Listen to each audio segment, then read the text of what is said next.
You're listening to Maximum Medicine Radio with host Doc Martin. Stay tuned in or call in. You won't want to miss what's happening next. How do you step into your maximum potential? How do you connect your spiritual drive with your physical path? Stick around as Doc Martin takes listeners on a journey through the seen and unseen, the accepted and the unbelievable.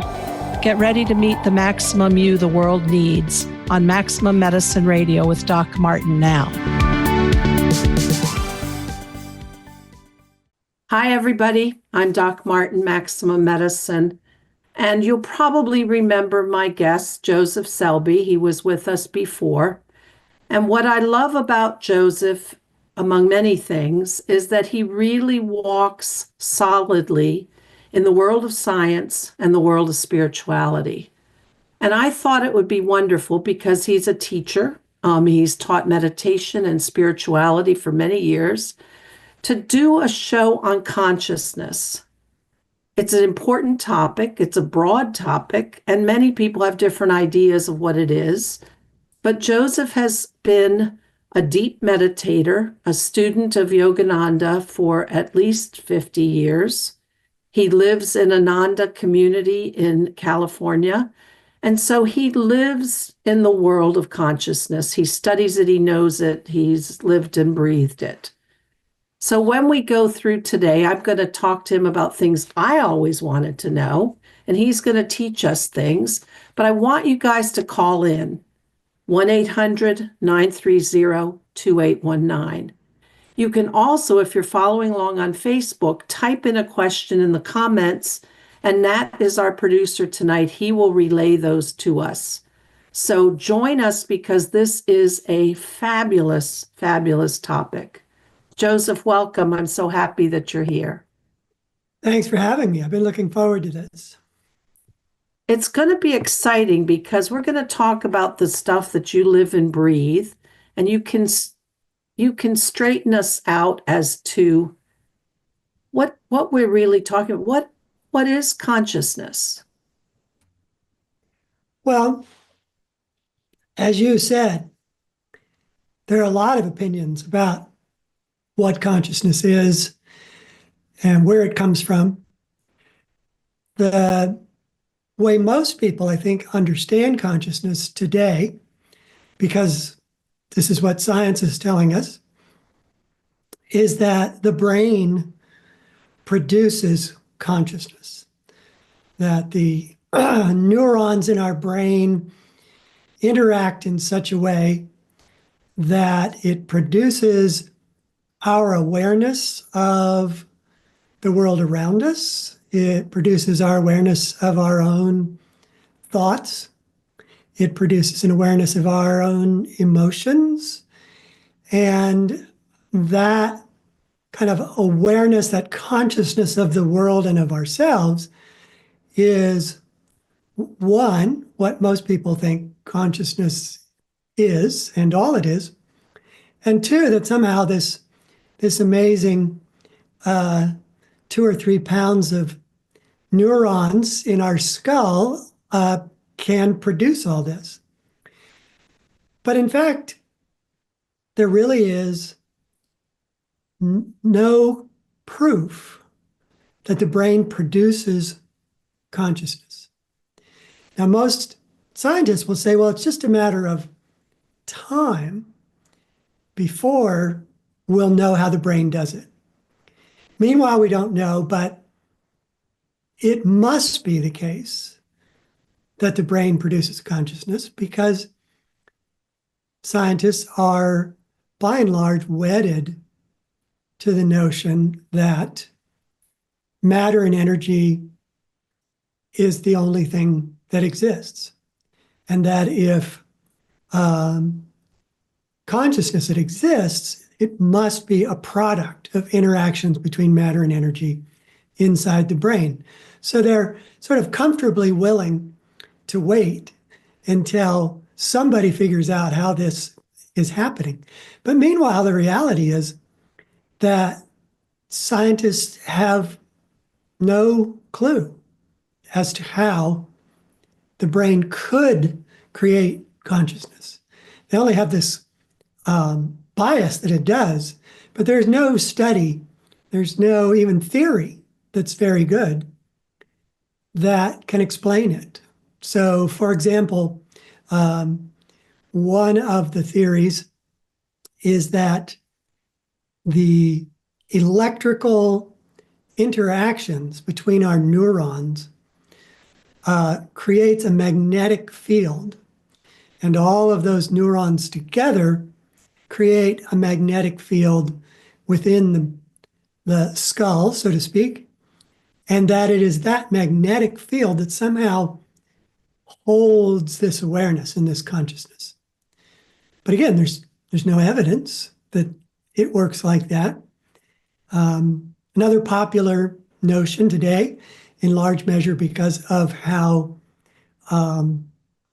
popular computers and the computing and programming are today, there's a popular notion that the brain processes information like a computer, that information comes in through the senses, perhaps it comes in as speech, you asking me a question, and that speech reaches my brain, and there are sectors of the brain that take all that information and they chew it up and turn it into words that it recognizes, and those words have meaning that I recognize, and then I can, from that processing, process my own response to a question or a comment that you made me.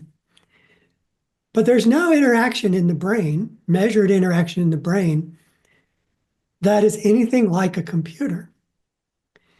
Computers are binary. They are a million, trillion sometimes of switches that are either in the off position or the on position. And when they're in the off position, that's in terms of programming, that's a 0. And when they're in the on position, that's a 1. And the zeros and ones, that's the basis of binary programming, binary computing. From that, software is produced that can answer questions, do tasks for us, open a browser, allow us to get on the internet, et cetera, et cetera. Computers really are quite amazing. But the brain doesn't work anything like a computer. For starters, the brain has 100 billion neurons. That's a lot. It's a big number. But your cell phone has 10 times that many circuits. And moreover, neurons don't act like circuits. Neurons fire and reset. They fire and reset. They don't hold on or off. So there's nothing in the brain's known functioning that mimics a computer. It's just sort of convenient to think it must behave like a computer because computers do amazing things. Little known, the medicine of the Middle Ages and the Dark Ages, which included the humors, the various bodily fluids. This was the prevailing Western theory of health and how the body worked, is that there were these 4 kinds of fluids in the body, and they interacted with each other. And one of the common practices was if somebody was fevered or had some other kind of illness, this might be because the pressure of the blood had gotten too high, and therefore you needed to have some blood drained from your body. All this was based on hydraulics, the science of hydraulics, which was understood in the early hundreds BC. And it was, again, a common understanding of how things worked and therefore was applied to the body. And we lived with that mistake for a couple thousand years until new models of how the body worked came along. And now we see the model of the brain mimicking another sort of technology that is common to us. But again, there's no evidence, there was no evidence that the body worked hydraulically, and there's no evidence that the brain works like a computer. But it all stems back to this conviction that the brain is the only possible creator of consciousness because it's the only matter and energy interactive organ that it could possibly originate from. Not only does that, confine consciousness to the brain, according to scientists, it also suggests that consciousness can't exist without the brain. One of those two has been proven to be false, which is that it's clear that consciousness exists beyond the brain. There was an experiment done, I think as long ago as the 70s or 80s, I'm not exactly sure, where two subjects were placed in what are called Faraday cages. So a Faraday cage is like a booth, and the outside of the booth is covered with copper mesh, sort of like screening, screen door screen, but only made of copper, that completely surrounds the booth, top, sides, and bottom. And the reason why the Faraday cage is used is because that copper mesh prevents any electromagnetic signals from coming into that booth or leaving that booth. So a cell phone doesn't work inside a Faraday cage. A radio doesn't work inside a Faraday cage. And this putting two people in two booths widely separated, as it was done in this experiment, means that there's no way they could communicate with each other electromagnetically. We just blanket that out. Wouldn't be possible. Now, these two subjects were wired up to ECG machines, so that, or EEG, excuse me. And they had the usual, array of sensors on their head, and they had their hands rigged up just in the same way you would if you were taking a so-called lie detector test. Both subjects were hooked up to identical machines, and both subjects had earlier met each other, spent some time with each other. In some cases, they had meditated together, and they had agreed to stay connected through this experiment. Now, I don't think either party knew what that meant or how you would stay connected, but they had agreed that they would try to stay connected. And they had originally connected, perhaps in a subtle way, by meditating together. So once they were separated, they couldn't hear each other, they couldn't see each other, they couldn't feel any vibrations through the ground. They couldn't get any electromagnetic signals from each other. They were, for all intents and purposes, completely isolated materially and energetically from each other. So in booth one, and we'll call him subject one was randomly hit right in the eyes by a bright light. or they were given a really loud sound. And either one caused a spike on the machine, caused a spike in their electroencephalogram. That is not surprising at all. But what was surprising is that more than 50% of the time, subject 2 also spiked on his EEG. So there was some kind of connection between the two. And this experiment was done with many, many subjects in many, many different ways. But there was always a non-zero correlation. And in fact, often a very high percentage of correlation between one person's reaction and the other, who wasn't necessarily, blinking or startling, but just that the mental reaction was showing up on the EEG. So this and many other experiments have demonstrated that there's some connection that's made between people that isn't electromagnetic. So this is a big push for us toward the notion that we have a conscious connection between people that happens all the time.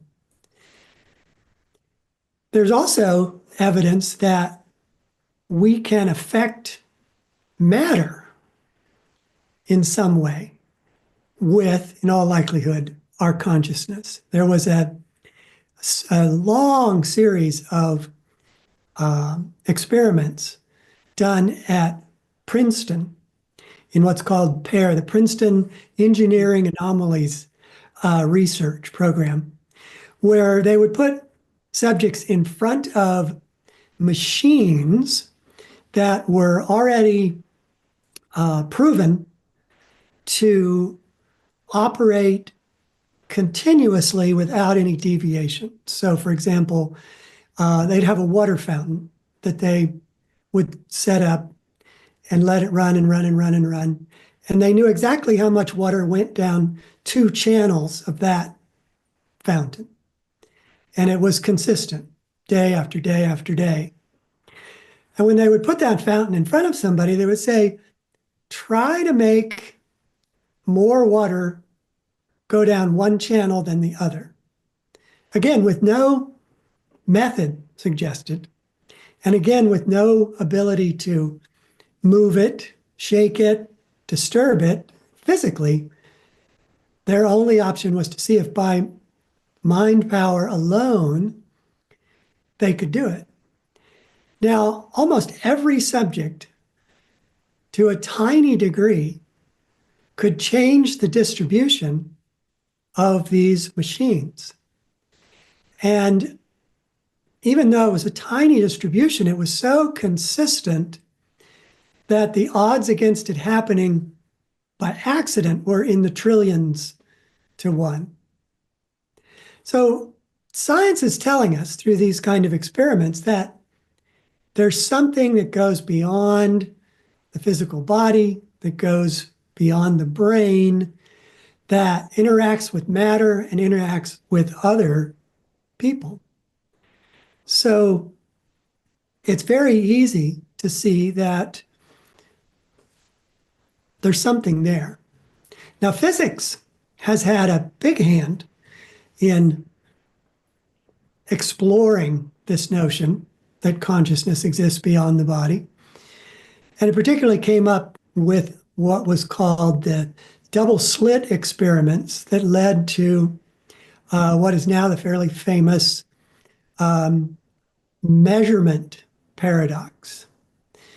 And I won't go into the experiment in great detail because it would take too long. But essentially what physicists discovered is that if they sent individual photons, which is the particle form of light, if they sent individual photons through this tiny little mechanism that had two vertical slits side by side, and beyond the vertical slits, a detector that would register when any kind of light got through those slits, that if it was left without measuring which slit the photon was going through, they didn't measure that. They didn't attempt to measure the path of these photons. Then, to their great amazement, the pattern that was created on the detector looked exactly like the pattern that's created when ordinary light is shown through the two slits. And ordinary light results in this what's called an interference pattern, which means that the light is behaving in a wave-like fashion. So troughs are interfering with peaks, and peaks are interfering with troughs, and the middle range is just unaffected. And this creates this very recognizable pattern, which you can see with similar experiments using water waves, that they will cancel each other out in this same pattern. But this was not what physicists were expecting. If you sent a photon toward and through these slits at a time with a long interval between them, they expected to see two vertical patterns on the detector, as you would expect to see if you were firing bullets through two slits. You would expect to see two bars of impacts, but instead it was this interference pattern. This was a real head scratcher for physicists because it just shouldn't behave that way. So they did a number of experiments, one of which was to see if they could determine which slit the photon was going through. They thought if they could see which it was going through, maybe this would make more sense. So they came up with a non-destructive measuring device. In other words, all it could do was detect where it was going, but it couldn't interfere with its passage. And then they turned on the machine, they fired the photons one every 10 seconds or whatever it is. They went away for the night, came back the next morning, and what they discovered blew their minds even more, which is that now it did behave the way they had expected it. It did behave as if bullets were being fired to these two slits and hitting the detector in the back. They were just two strong vertical bars of detection. What they eventually concluded, and this conclusion was come to by luminaries in the world of physics like Niels Bohr and Heisenberg and Wheeler and many other famous physicists of the 20th century, what they determined was that without a conscious observer, which in this case is observing through the process of measurement, matter will behave like waves. But if you do measure it, then anything, including light, will behave like particles. This is known as the wave-particle duality. But the key, without going too deep into quantum physics here, the key to that is to understand that they thoroughly believed that consciousness underlay matter and energy. The consciousness was more fundamental to reality than matter and energy. And that this way of looking at reality, the way of understanding these experiments, became a central part of quantum physics. So we have experiments in uh, communication between people, we have communications in physics, we have communications in people trying to affect matter directly, like in the pair experiments. And they all lead to the conclusion that we are part of a sea of consciousness, if you want to see it that way, that our consciousness is a part of a much greater reality, a much more subtle reality, and a all-pervasive reality of which we are a part. So then consciousness exists separately from human mind.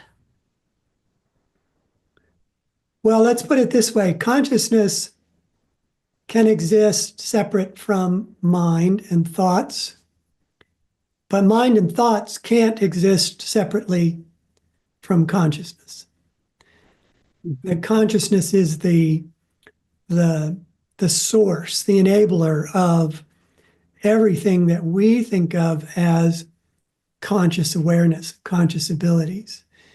It's the foundation of thought. It's the foundation of the mind's eye view. You know, as you're looking at me and I'm looking at you, my brain is putting together, or my mind rather, correct myself quickly there. My mind is putting together a complete picture based on this incoming information. But the brain, as I said earlier, isn't really able to process all that information and create this, spherical awareness we have of the world around us. That's what subtle mind does. And subtle mind exists beyond the physical universe, along with consciousness. So if our minds are the observer, are we locking our experience into a particular reality by being the observer? Not so much by the virtue of being the observer, but we as the kind of the knower behind the senses can choose to be aware of anything.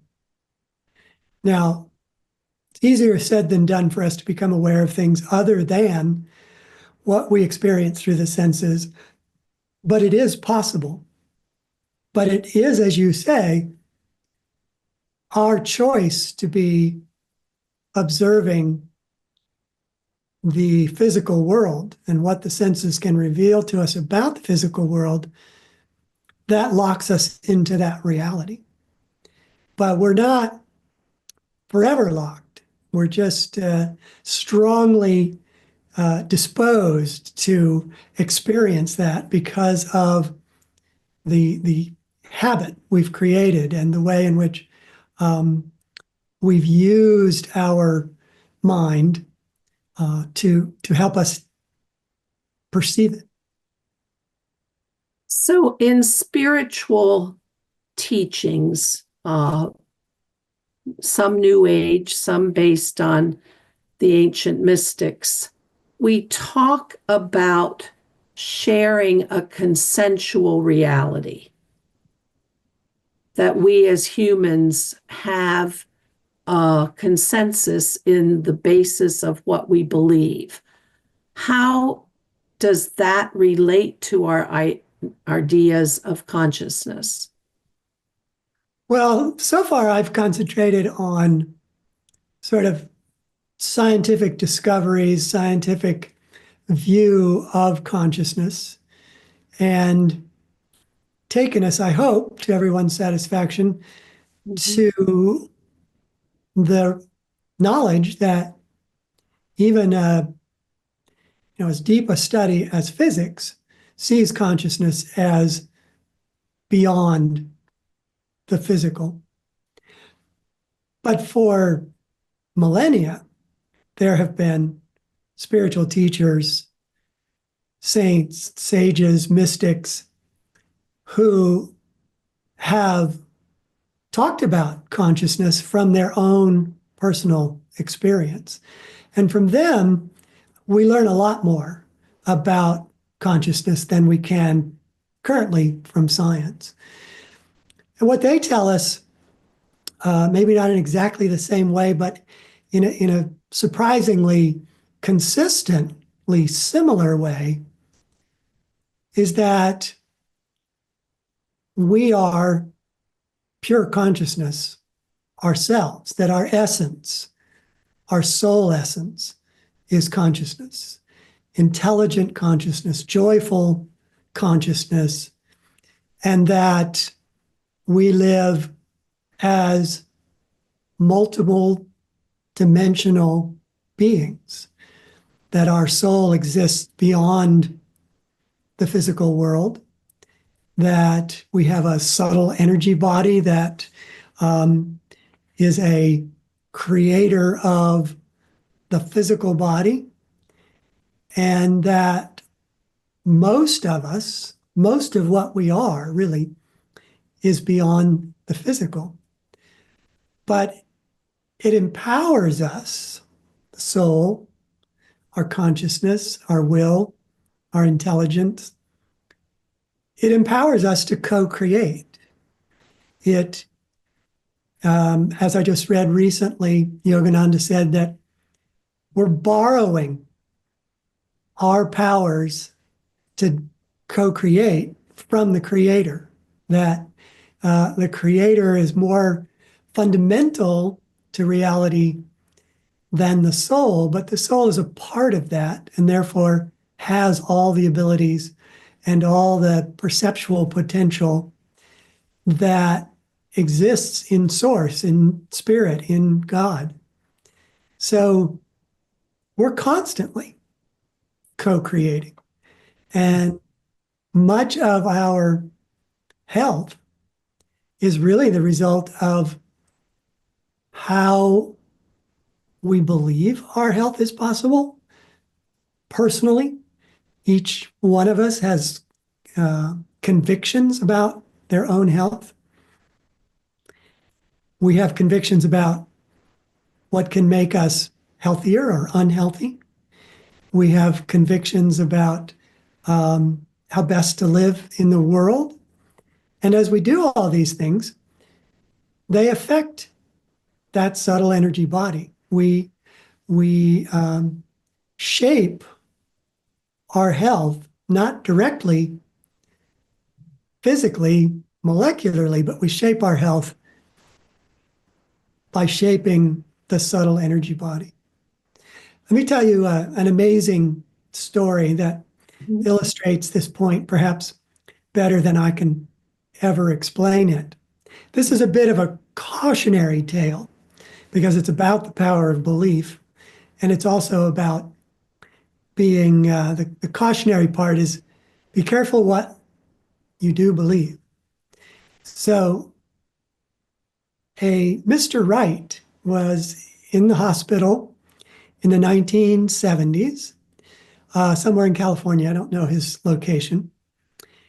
And he had basically lung cancer. And he was very close to dying. And his lungs were full of fluid. He had visible tumors all over his chest. And he basically needed oxygen, continuous oxygen, in order to keep going. And it was his understanding that he had just weeks to live. But he was a very optimistic man, and he was constantly reading whatever he could about his condition to see if there was something that could be done. And he read an article about a drug that was being trialed or soon to be trialed, called cribiazin. And cribiazin, and this made him think it was his own miracle coming his way, was actually being trialed in the hospital where he was a patient. And he badgered his doctor, Dr. West, into putting him in the trial. He had to badger him because he was so far gone that he was really not an optimal subject for the trial.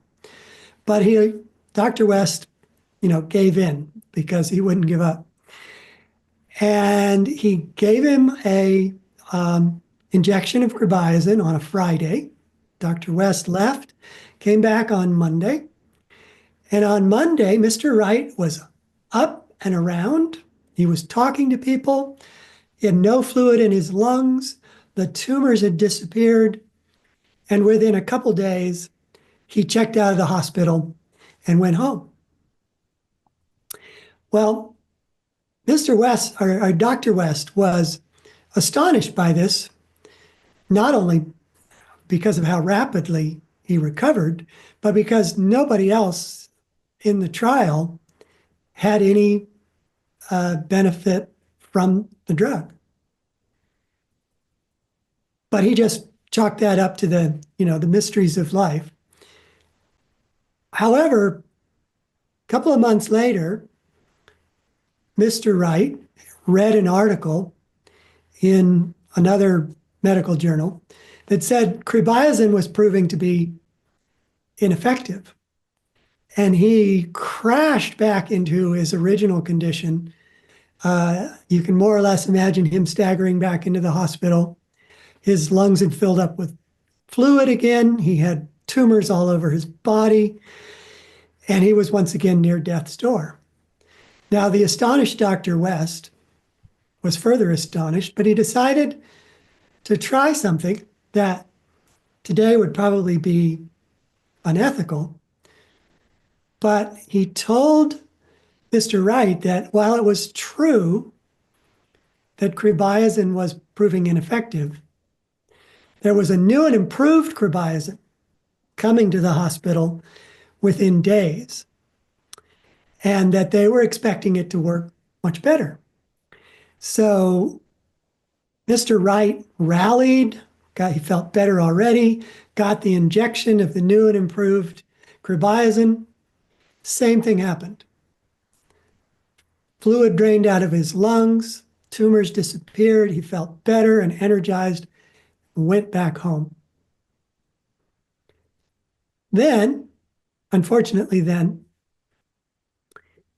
he read another article saying that all trials of cribiazin have been halted. It's not working at all. Obviously, Mr. Wright had not told him the truth about there being a new and improved strain, but it didn't really matter. What he learned was the drug that he thought was miraculously healing him wasn't. He came back into the hospital, repeat of everything. Lungs filled up again, tumors reappeared, and within 2 days he died.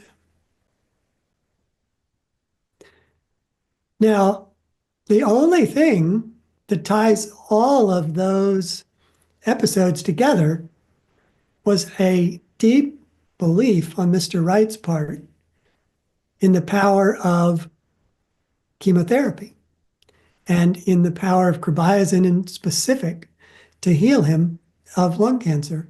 And when he reached the point where he thought there was no chemotherapy that could possibly heal him, he died.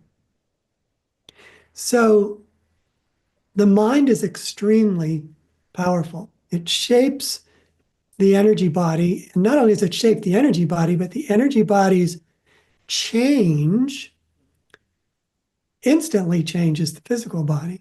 This is how such rapid physiological changes could take place.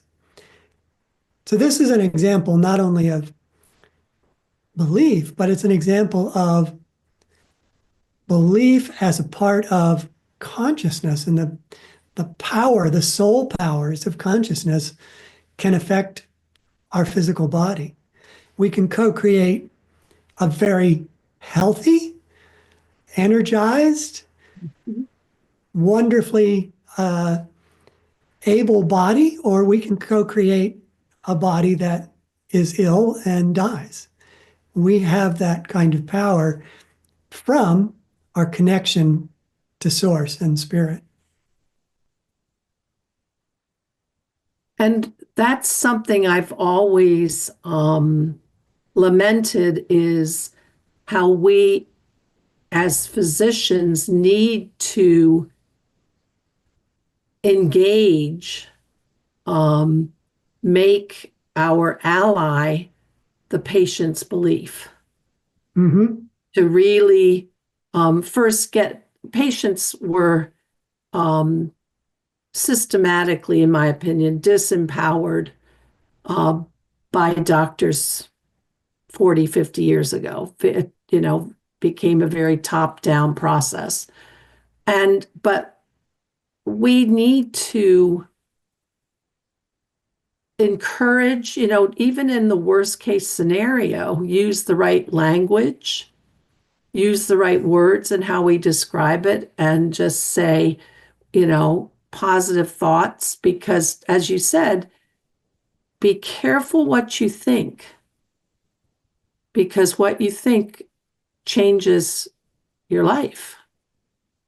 And what you believe is possible. If you don't believe it's possible to heal from serious terminal illnesses, you won't heal.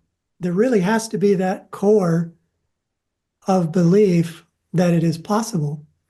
And you can build that core of belief in several ways, but one of the most effective is simply read the hundreds and hundreds of books and stories that exist out there of people recovering from terminal illness and tune into how they did it. And one of the biggest ways that what they had all in common, all these many stories, is that they questioned their own beliefs. They looked at their own beliefs. They asked themselves that question. They looked at the power of beliefs that these cancer survivors had. And in almost all cases, it was the change of belief to the positive that the cancer survivors themselves said was the most important thing they did to overcome their illness. So we have that power and we're using it all the time. I think that it's important not to dissociate ourselves from this power and think it's something you've got to go retrieve, if you will, or build up, or in some way make it effective. You're using it every moment of the day.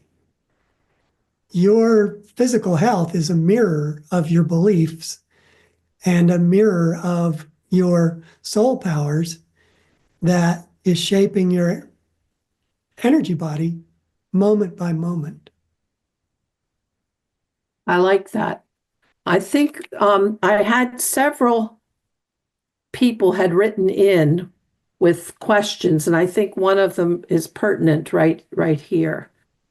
Let me.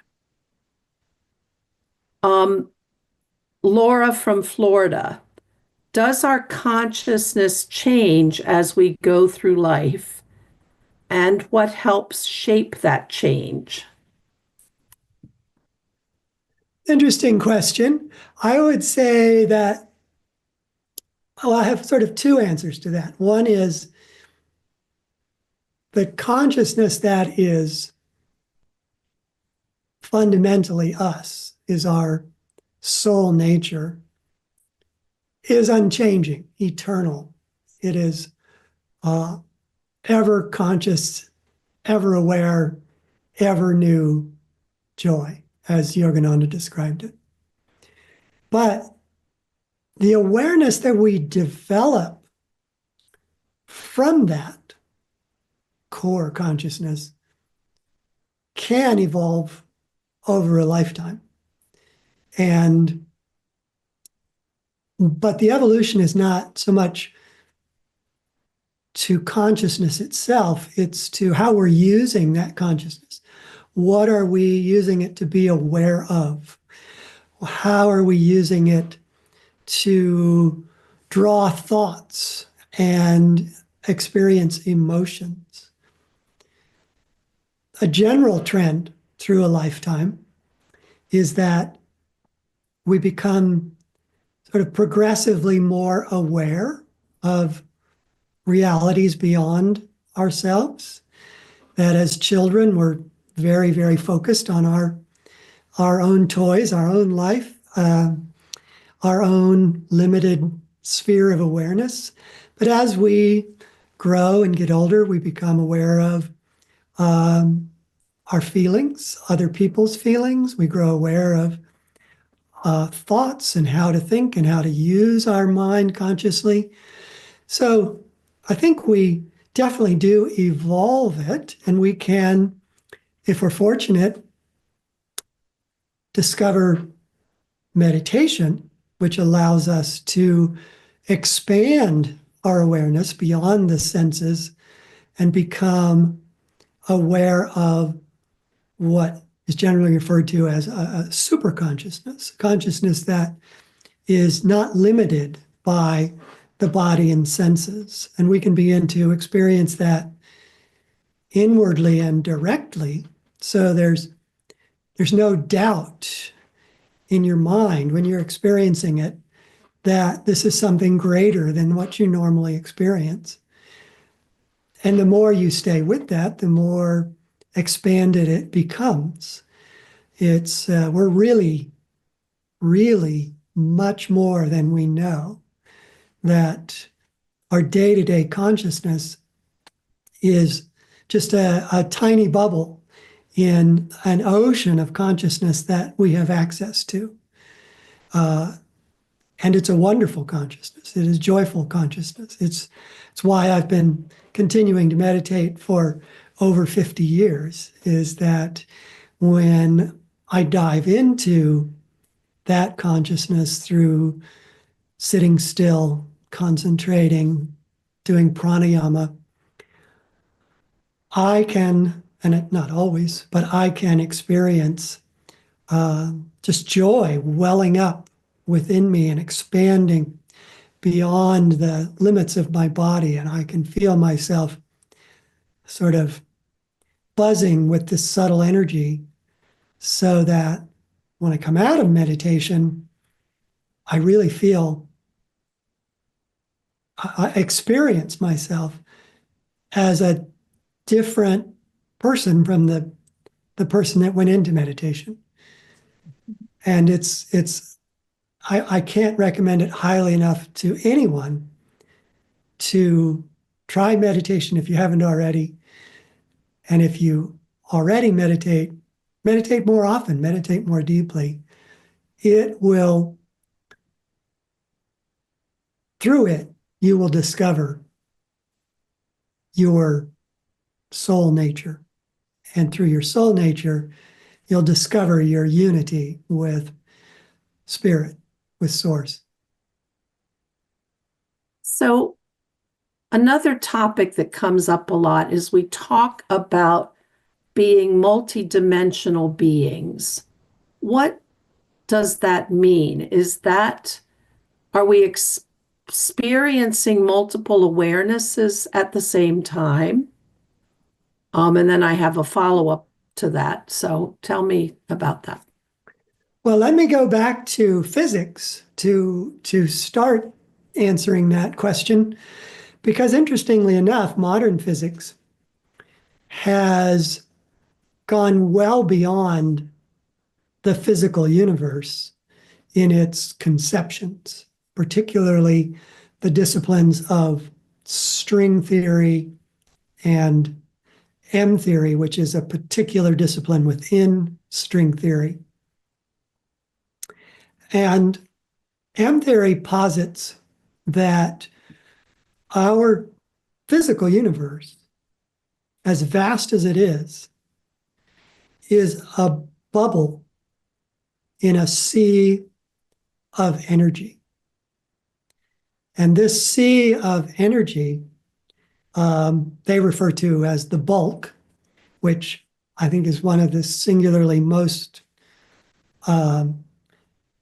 non-descriptive words they could ever have come up with for an ocean of energy.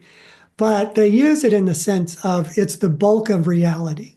The bulk of reality has to go beyond the physical universe because, according to the equations of uh, quantum physics and string theory and M theory, there's simply not enough energy in the physical universe to account for its behavior.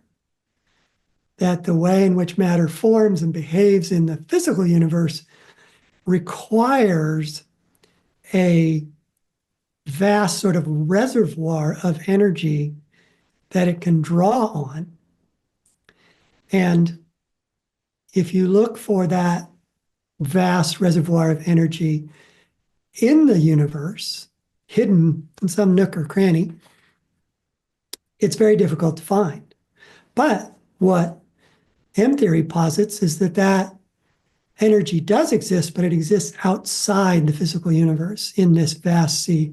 And in fact, this vast sea is so incredibly vast that essentially unlimited numbers of other physical universes could exist within it.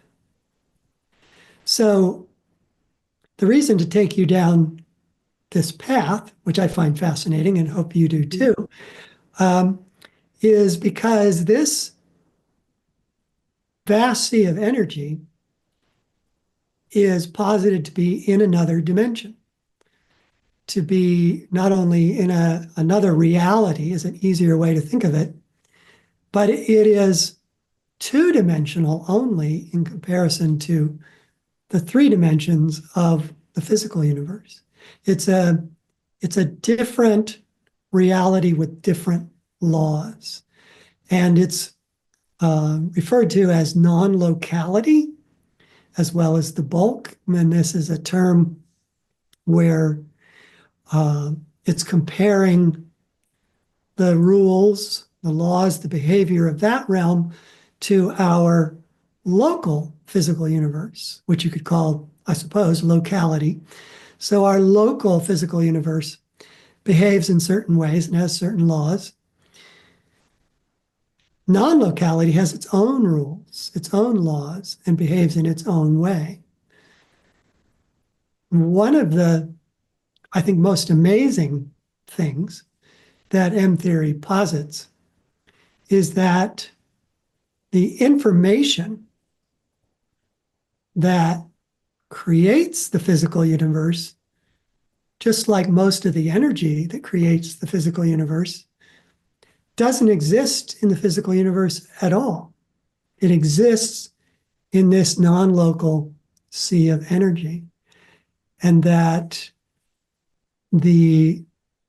our physical universe and any other physical universe is a holographic projection from this two-dimensional, intelligently ordered sea of energy. Sea of energy contains the hologram from which the physical universe is holographically projected.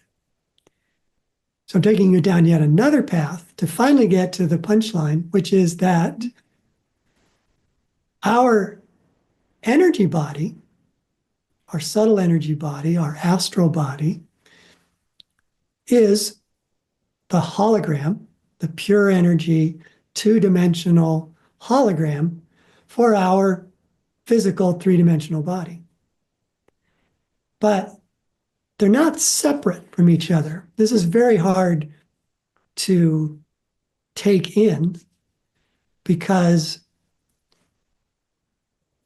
our three-dimensional perception makes us think that there must be some great distance between us and our three-dimensional body and our two-dimensional body. But the two-dimensional body, being two-dimensional, can interpenetrate the three dimensions of the physical realm at every point. So we're suffused with the energies of this non-local reality. And not only are we suffused by them, we're aware of them. Most of what we experience is our non-local energy body. Our emotions arise from the energy body. Our thoughts arise from the energy body. Our life force comes from the energy body. Almost everything that we think of as ourselves actually exists in this non-local interpenetrating body. There's no distance between them, but there's one key difference, which is that if the body dies, the physical body dies, this two-dimensional energy body doesn't die. It lives on. And it's the two-dimensional energy body that is our experience that we have when we die, and that near-death experiencers have in their out-of-body experiences. And when they go far enough into their sort of heavenly experiences of their near-death experience, what they perceive is a body that looks just like their physical body, but they begin to recognize that it is a finer, pure energy copy, if you will, but it's really the other way around. The physical body is the copy, and the energy body is the original. So we're constantly in two dimensions, as long as we're in the physical body. And even when we're in our two-dimensional energy body, our spirit body, and not the physical body, we still exist in multiple dimensions beyond even that two-dimensional realm, because ultimately our soul is pure, formless consciousness beyond any kind of body. And when you say that, and my mind gets blown, well, first is to our arrogance to think that we're the only things around, but as teeny tiny as our universe is, once you become aware that this bulk is infinite, all expansive, full of potential, then that would help somebody more easily release a limiting belief about whether or not they could heal. Mm-hmm. If you become aware through meditation, through just listening to you, Joseph, teach us that it is so vast and so expansive and so filled with potential, and that if our two-dimensional astral body, which is really the eternal, has access to all that potential, and it then is what is projecting our physical current literal reality, then we should be able to hold any belief of our power to change, as Mr. Wright did in a weekend, that his physical form dropped the tumors, had no more fluid. I mean, that's unheard of. But it kind of is like wake ourselves up to see the potential, the magnificence, the expansiveness, the never ending. And maybe then we can believe in healing a stub toe, anything, you know? Yes. I mean, we are profoundly powerful. But I will add a caveat, Okay. which is we don't change our beliefs with the snap of our fingers. Yeah. Our beliefs are deeply rooted, and they are beliefs that we've built up for however long we've been alive. So if we were lucky to be, raised by uh, parents who had a expansive view of spiritual and energetic reality, we might have grown up with the conviction that we are, much more than we know, and that we have this unlimited potential to heal. But most people, unfortunately, were raised with the current medical model, which says we are made of molecules and that we're molecular machines, and that as molecular machines, we can't change that fast. It's just impossible for the body to change that fast. And that there are certain diseases that are incurable, that when you get, too far gone, as the saying is, there's no coming back.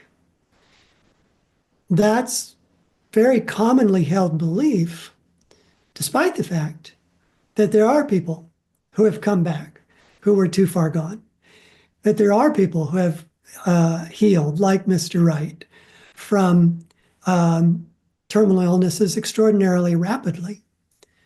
But as long as we believe the former, as long as we believe ourselves, and as I say, this is a deeply rooted belief, as long as we believe ourselves to be these molecular machines, it's very hard for us to just, in a day say, well, I don't believe that anymore. I Right. believe that I have infinite potential. Now, that's the caveat. The good news is that if you're determined, you can change those beliefs. But you do need to be determined, and you do need to be methodical about it. One of the first things that I always recommend is to meditate. And the reason why meditation becomes uh, critical to this process is you can sort of take from the old phrase, seeing is believing, experiencing is believing.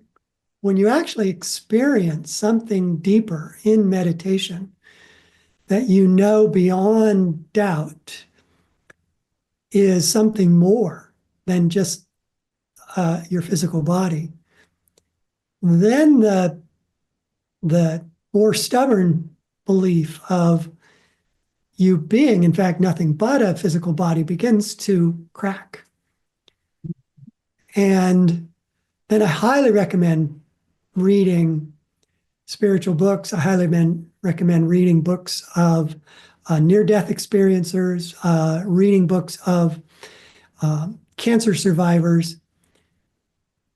Just bury yourself in it, especially if you're dealing with serious illness. And let that change happen as it will, but absorb it and embrace it. Let it come in and change your beliefs. And that, with the process of meditation, with deliberately connecting to spirit, to looking at the state of your emotions, can be the key things that will enable you to heal. I love that. Just a reminder to everybody, we're here for another 20 minutes. If you have a question for Joseph, 1-800-930-2819. And I have a couple other things people have written in. Jim from Oregon. How important are things like mindfulness and being present when it comes to understanding consciousness better? Well, I've sort of answered that, but let me take a slightly different approach. When you meditate and you become mindful, what you're becoming mindful of is first your subtle energy body, and then of more subtle yet aspects of yourself, deep thoughts, life force. And key among all those is what Yogananda described as ever new joy. And ever new joy was actually the definition he used for God. God is not some being apart from us. God is experienced by us. Now, whether you like the word God or spirit or source or whatever you feel comfortable with, because I know for a lot of people the word God is loaded. But forget why you thought it was loaded. Forget any definitions you've ever heard of God before, perhaps, and look at God more universally.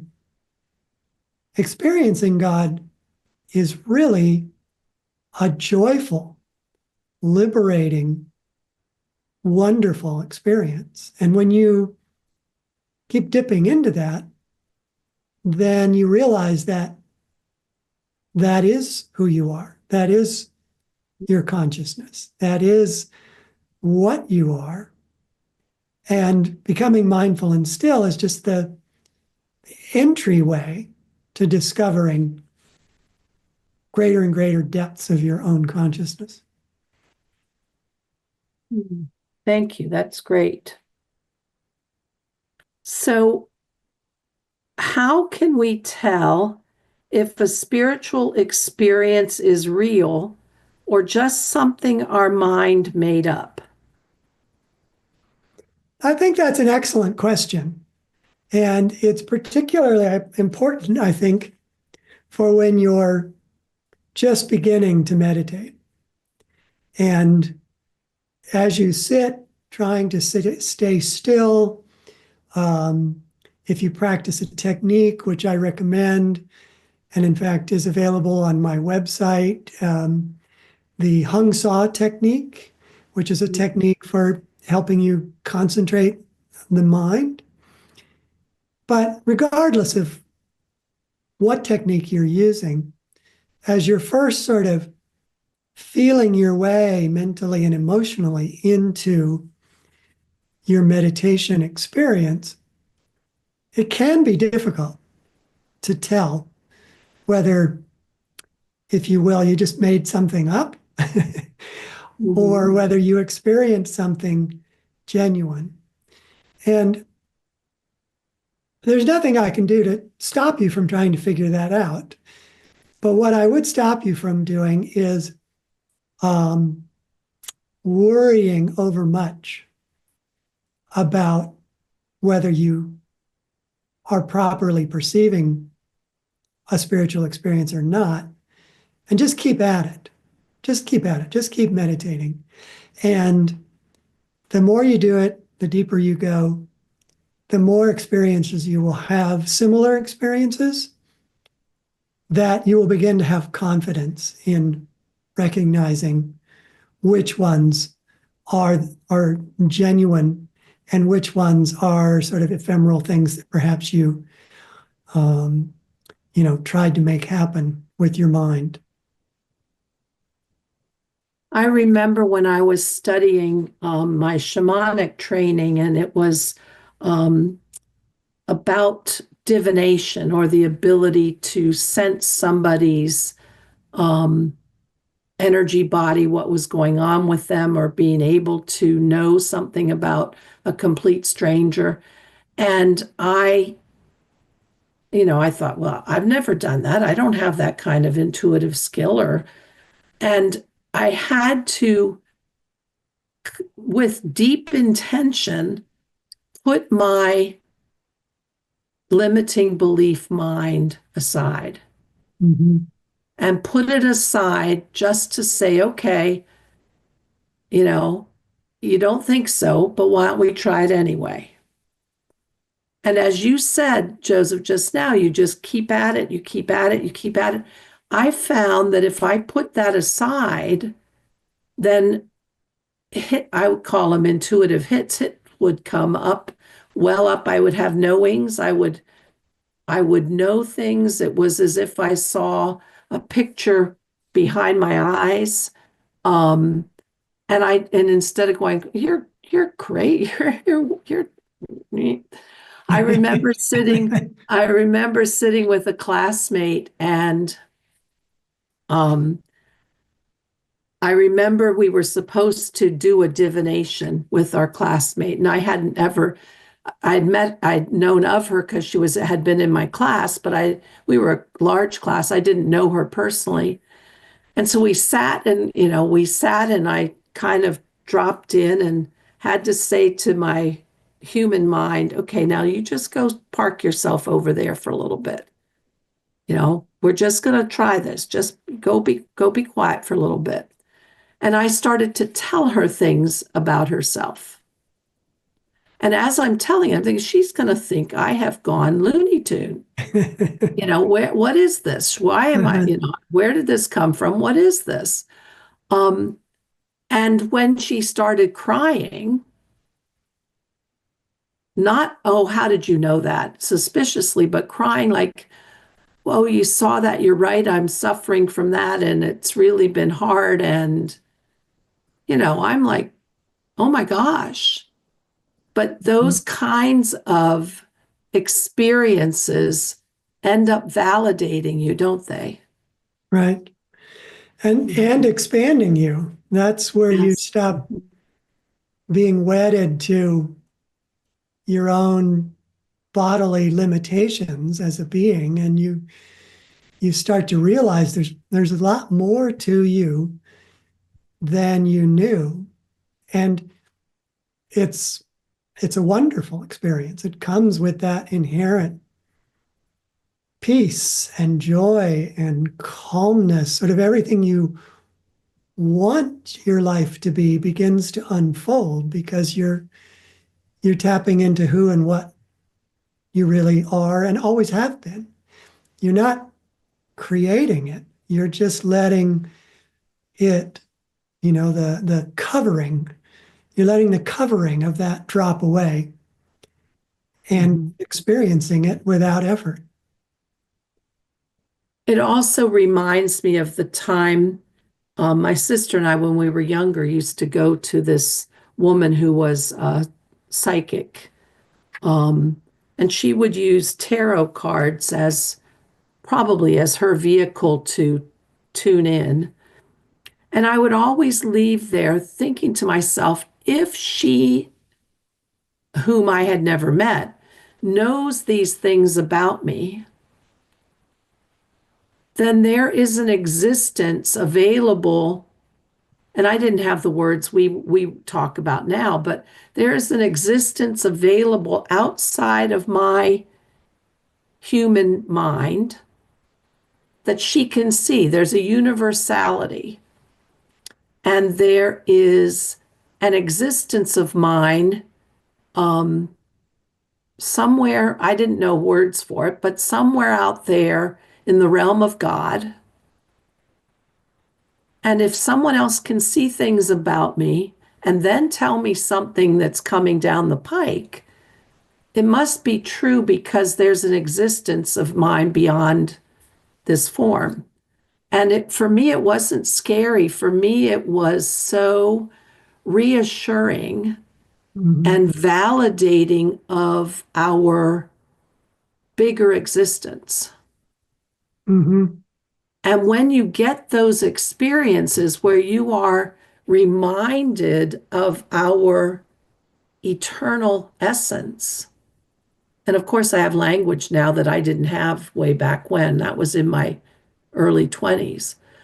It's so rewarding. It so expands your heart. It's so exhilarating. And then it also, and this is what I think is so important for today's crazy world, it is so connecting.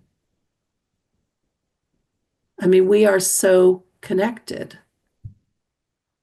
And if we can see outside of our limited human little boundaries, we can really use that awareness of our connection to change the world. Am I being a little, Definitely. am I, If I had I'm not, a magic wand that I could wave and change everybody, I would just have everybody meditate. It would change the entire world because what you discover, as yours were so eloquently and with such heart feelings describing, is accessible to everyone. And when you find that, um, you really experience true happiness. You experience peace. I mean, peace for me, and I think many people who meditate share this, that when you feel yourself in spirit and beyond the body, you realize there's really nothing that can touch you, that you inherently are beyond anything that outward circumstances could do, unless you let them, of course, unless you give Mhm. in to worry and concern.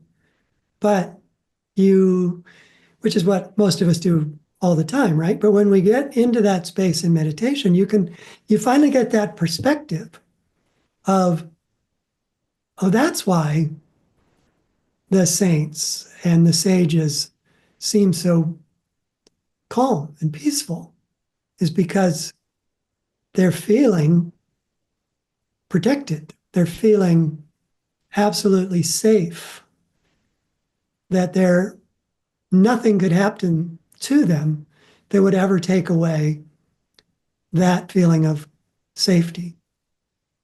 And that's the deepest peace of mind that you can achieve. Doesn't mean you withdraw from life. Doesn't mean that you stop being interested in the things that are yours to do. But you do them with I find just a very different attitude. I'm not, I'm trying to make something happen in the way I want it to happen, but I'm simultaneously not concerned if it doesn't happen the way I want it to happen. So you become proactive still, and I think more concentrated, more effective. You enjoy it more. People enjoy you more.